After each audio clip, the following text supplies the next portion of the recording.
What happens when a woman discovers that the man she's about to marry has been hiding 3 daughters from a previous relationship? And what if those daughters hold the key to exposing her darkest secret? This is a story about deception, redemption, and the kindness that changes everything. If you love stories about second chances and the power of forgiveness, make sure to like this video and subscribe to our channel. Hit that notification bell so you never miss our emotional storytelling. Now let's dive into this incredible journey. Let me take you to the heart of Brussels, Belgium, where cobblestone streets meet modern elegance, and where behind the polished doors of expensive homes, secrets often hide in plain sight. This is the story of a woman named Rebecca, beautiful, charming, and engaged to one of the wealthiest men in the city. Her fiancé, Victor, was everything she'd ever wanted: successful, generous, and completely devoted to her. Or so it seemed. Their home was like something out of a magazine. High ceilings, marble floors, and windows that overlooked a private garden. Rebecca had it all. But if you looked closely, really closely, you'd see the cracks beneath the surface. Victor was kind, almost too kind. He'd surprise Rebecca with gifts, cook her favorite meals, and cancel important meetings just to spend time with her. But Rebecca? She wanted more than his time. She wanted control. One morning, as Victor prepared to leave for a lawyer's appointment, Rebecca blocked the doorway. "You're leaving again?" she said, her voice sweet but sharp. "You just got back." "I'll only be gone a few minutes, love," Victor replied, trying to step around her. But Rebecca didn't move. She stared at him with those piercing eyes until he sighed, pulled her close, and promised he'd be back soon. It was a small moment, but it revealed everything. Rebecca didn't just want Victor's love, she wanted ownership of it. Still, life continued in their perfect bubble. Until one day, everything changed. Victor had been looking for household help. The mansion was large, and Rebecca complained constantly about needing assistance. So when Victor met a young girl named Anita at the market, polite, hardworking, and desperate for a job, he offered her a position. Anita was only 15. She lived with her grandmother, Elena, in a cramped neighborhood on the outskirts of Brussels. Money was tight. Anita and her 2 older sisters had dropped out of school because they couldn't afford the fees. They sold vegetables on the street just to survive. When Victor told Anita to come back with her grandmother and a resume, hope sparked in her eyes for the first time in years. But hope, as we know, can be fragile. The next day, Anita and Elena arrived at the mansion. Rebecca met them at the door, and her smile was cold. "Sit," she commanded, not even looking at them. Elena hesitated, but Anita quietly obeyed. Rebecca circled them like a judge inspecting criminals. "How old are you?" she asked. 15, ma'am," Anita whispered. Rebecca scoffed. "Do you have a resume?" "Documents." Before Anita could answer, Victor arrived. He greeted them warmly, apologized for Rebecca's tone, and hired Anita on the spot. Rebecca said nothing, but her eyes burned with resentment. From that moment, Anita's life became a nightmare. Rebecca treated her like she was invisible, or worse, like she was dirt. She yelled at her for the smallest mistakes, made her work long hours without breaks, and found cruel ways to remind Anita of her place. One afternoon, Anita was cleaning the kitchen when she accidentally knocked over one of Rebecca's expensive china plates. It shattered on the floor. Rebecca appeared in the doorway like a storm. "You stupid girl," she screamed. "Do you know how much that cost?" Anita dropped to her knees, trembling. "I'm sorry, ma'am. Please, I'm so sorry." But Rebecca didn't care about apologies. She grabbed Anita by the arm and slapped her across the face. "I'm deducting this from your salary," she hissed. "You careless, useless child." Anita cried silently as she picked up the broken pieces. She didn't tell her grandmother. She didn't tell her sisters. She carried the pain alone because her family needed the money. But secrets, no matter how tightly held, have a way of escaping. A few weeks later, Elena discovered bruises on Anita's arms. She demanded the truth, and when Anita finally broke down and told her everything, Elena's heart shattered, and then ignited with fury. The next morning, Elena marched to Victor's mansion and pounded on the gate. "Where is that woman?" she shouted. "Bring her out here. She thinks she can beat my granddaughter and get away with it." Security tried to calm her, but Elena was relentless. Her voice echoed through the quiet street until finally, Victor came outside. "Who are you?" he asked, confused. "I am Anita's grandmother." Elena roared. "And you," she pointed at Rebecca, who had appeared on the balcony. "You are a monster." Rebecca rolled her eyes. "Get this crazy woman out of here." But then Elena said something that stopped everyone cold. "Victor," she said, her voice shaking with emotion. "Don't you recognize me? I'm Elena, Lena's mother." Victor froze. His face went pale. "Lena," he whispered.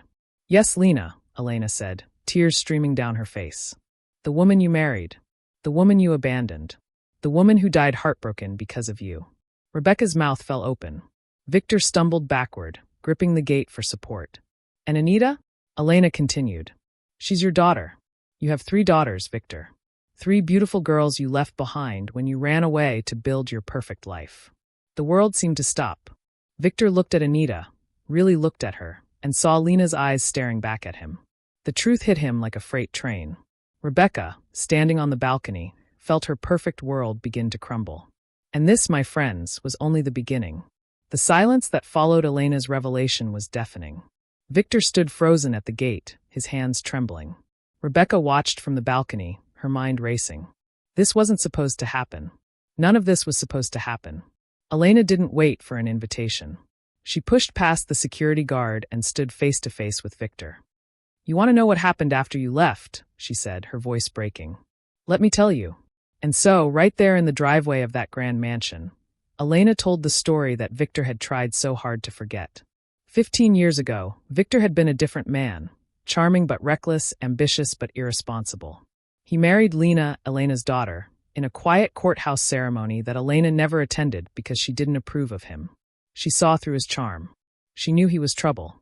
But Lena loved him, so Elena stepped back. For a while, things seemed okay. Lena worked hard, supporting both of them while Victor dreamed of big business deals. She emptied her savings account for him. She even took out a bank loan when he said he had an opportunity that would change their lives. "Just trust me," he'd told her. "This deal will make us rich." Lena trusted him. She gave him everything. And then one morning, Victor was gone. No note. No explanation. He'd changed his phone number, disappeared to another country, and taken every cent with him. Lena was devastated. The loan collectors came knocking. The bills piled up.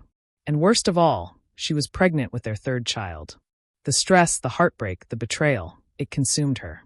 Lena fell into a deep depression. She barely ate. She barely slept. And when she finally gave birth to their youngest daughter, her body gave up. She died 3 days later, whispering her daughters' names. Elena had to raise those 3 girls alone. She watched them grow up without a father, without opportunities, without hope. They dropped out of school to sell vegetables on the street. They wore secondhand clothes and went to bed hungry some nights. "And you," Elena said, pointing at Victor, "you were living in luxury while my granddaughters suffered." Victor's knees buckled. He fell to the ground, tears streaming down his face. "I didn't know," he choked out. "I didn't know she died. I didn't know about the baby. God, what have I done?" Rebecca watched from above, her jaw clenched. This was a disaster. A complete disaster. But Victor, broken as he was, meant every word when he whispered, "Please. Please let me make this right." Over the following weeks, something shifted. Victor begged Elena to let him see his daughters. At first, she refused. "You don't deserve them," she said. But Victor persisted. He showed up at Elena's modest apartment with food, with money for their needs, with tears in his eyes and apologies on his lips. Finally, Elena agreed. "You can see them," she said. "But if you hurt them again, I will make sure you regret it for the rest of your life." And so Victor's 3 daughters, Anita, Clara, and Sophie, moved into the mansion. Rebecca was furious. She cornered Victor in their bedroom. "You brought them here?" she shouted. "Without even asking me?" "They're my children," Victor said quietly. "I don't care. This is our home. You should have put them in an apartment, sent them to boarding school, anything but bring them here." But Victor stood firm. For once, he didn't back down. "They're staying." Rebecca's eyes narrowed. "Fine," she thought. "If that's how he wants to play it, I'll make sure he regrets it." The girls, meanwhile, struggled to adjust. The mansion felt like a museum, beautiful but cold. And Rebecca made sure they knew they weren't welcome. She ignored them at meals, complained about the noise they made, and found small ways to make their lives miserable. But then, a light appeared in the darkness. Her name was Sophia, a young teacher from the neighborhood who had been tutoring children in Elena's area. She was kind, patient, and genuinely cared about the girls. When Victor asked her to continue their lessons at the mansion, she agreed. Sophia became their safe place. She made them laugh. She encouraged them. She reminded them that they were worthy of love and good things. And Victor noticed. He saw how his daughters lit up around Sophia. He saw the kindness in her eyes and the gentleness in her words. He wished he could be more like her. One afternoon, as Sophia taught the girls in the living room, Victor watched from the doorway. When she finished, he approached her nervously. "Thank you," he said, "for everything you do for them." Sophia smiled. "They're wonderful girls. You're lucky to have them." "I know," Victor said, his voice heavy with regret. "I just wish they'd talk to me. They won't even look at me." Sophia's expression softened. "Give them time. Wounds like this don't heal overnight."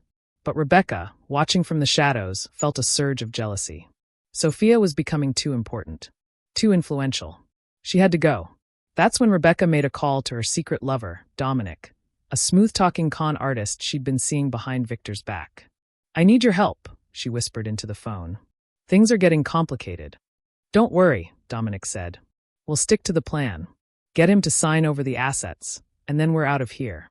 Rebecca smiled. "And what about those brats? They won't matter once we're gone." But Rebecca wanted revenge first. She wanted to hurt Sophia for stealing Victor's attention. So one evening, Rebecca and her friend poured hot pepper oil on the wooden staircase leading to the second floor. They waited. When Sophia came by later to drop off some books, she climbed the stairs and screamed. The burning oil seeped into her skin. She stumbled, nearly falling, tears streaming down her face. The girls rushed to help her. Victor came running, but Rebecca just watched from her room, smiling. Yet karma, as they say, has a way of catching up. A few days later, Victor fell violently ill. High fever, chills, weakness. He could barely move. He called Rebecca. No answer. He called his daughters. They stayed in their room, still too hurt to face him. In desperation, he called Sophia. She came immediately. Sophia sat by his bedside, brought him medicine, made him soup, and stayed even when he told her she didn't have to. "Why are you doing this?" Victor asked weakly. "After what happened to you here?" "Because kindness isn't conditional," Sophia said simply. "And because your daughters need you. They won't admit it yet, but they do." Victor's eyes filled with tears. "I don't know how to reach them." "Then let me help you," Sophia said. And that night she sat down with Clara, Anita, and Sophie. She spoke to them gently about forgiveness, about healing, about the courage it takes to let go of pain. "Your father made terrible mistakes," Sophia said. "But he's here now, and he's trying. Isn't that worth something?" The girls were silent, but for the first time, a seed of possibility was planted. Outside the room, Rebecca listened and realized her control was slipping. Sometimes the hardest thing in the world is to forgive someone who shattered your heart. For Clara, Anita, and Sophie, their father was the man who abandoned their mother, the man who left them to struggle and suffer. But Sophia's words had planted something in their hearts, a tiny seed of hope that maybe, just maybe, healing was possible. The next morning, Victor sat alone in the garden, staring at the roses. He looked older somehow, weighed down by guilt and regret. He didn't hear his daughters approach until the youngest, Sophie, stood beside him. "Papa," she said softly. Victor's head snapped up. His eyes filled with tears. "Yes, my angel?" Sophie hesitated, then sat down next to him. "Teacher Sophia says. She says that holding on to anger is like drinking poison and expecting the other person to die." Victor's breath caught in his throat. "I don't want to be angry anymore," Sophie whispered. "It hurts too much." And just like that, Victor broke. He pulled his youngest daughter into his arms and sobbed. "I'm so sorry. I'm so sorry." One by one, Clara and Anita joined them.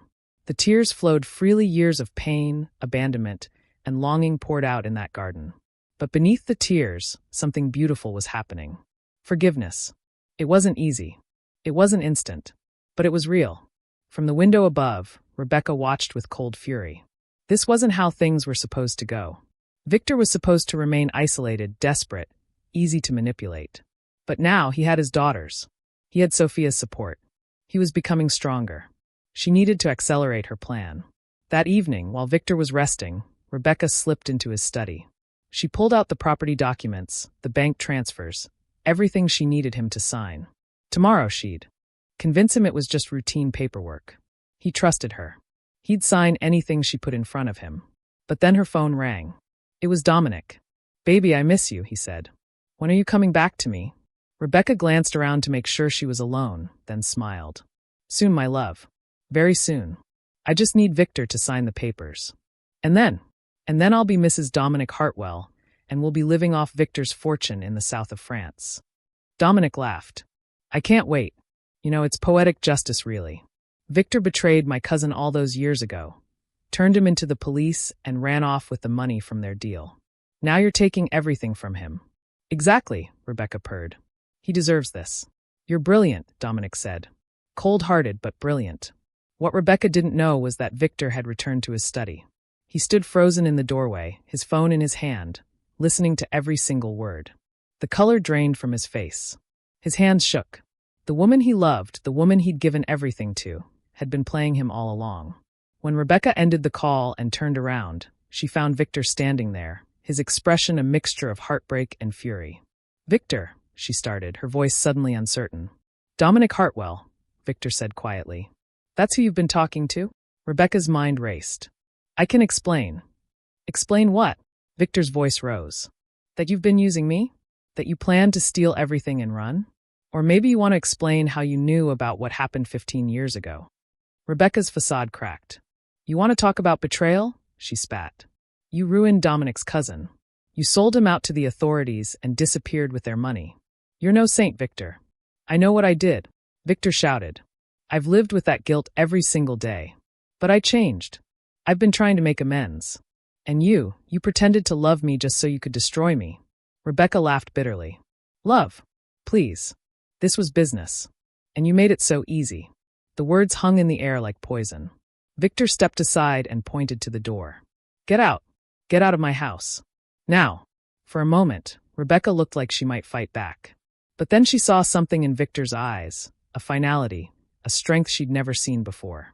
She grabbed her purse and stormed out, slamming the door behind her. Victor collapsed into his chair, his whole body shaking. Everything he thought he knew was a lie. But then he heard a soft knock. Clara, Anita, and Sophie stood in the doorway. Papa, Clara said. We heard everything. Victor covered his face with his hands. I'm so sorry you had to hear that. I'm sorry for all of it, for what I did before, for bringing that woman into our lives. But Sophie walked over and took his hand.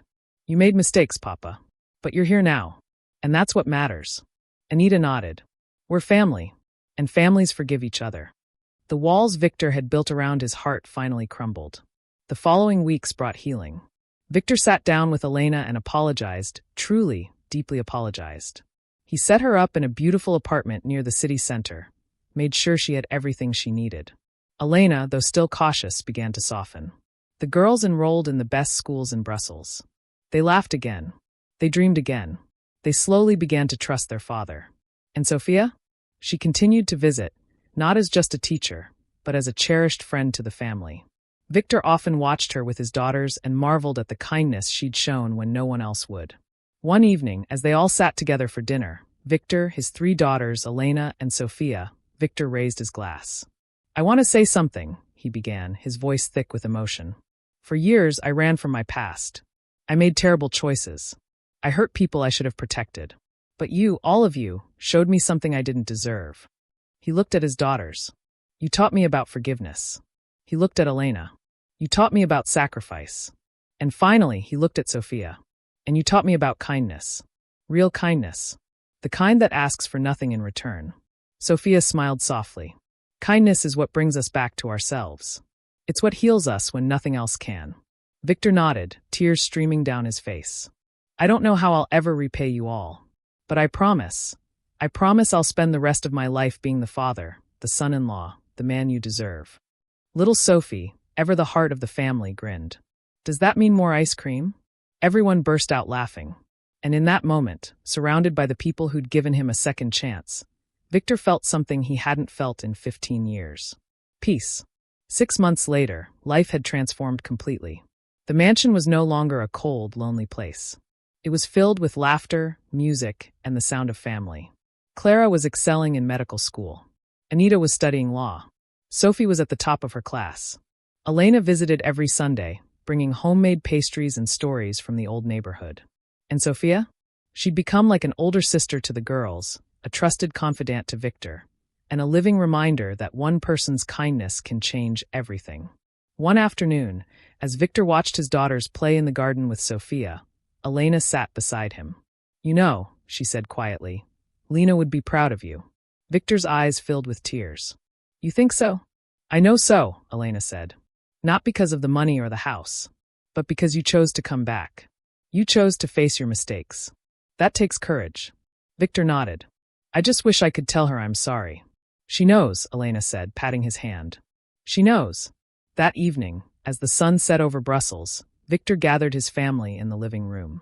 He looked at each face, his daughters, his former mother-in-law, his dear friend Sophia, and he realized something profound. Wealth had never made him happy. Success had never filled the void. But this love, this forgiveness, this kindness, this was everything. "I'm finally home," he whispered. This story reminds us of something powerful. Kindness is the bridge that brings broken souls back together. No matter how far we've fallen, no matter how much we've hurt or been hurt, there is always a path back to love.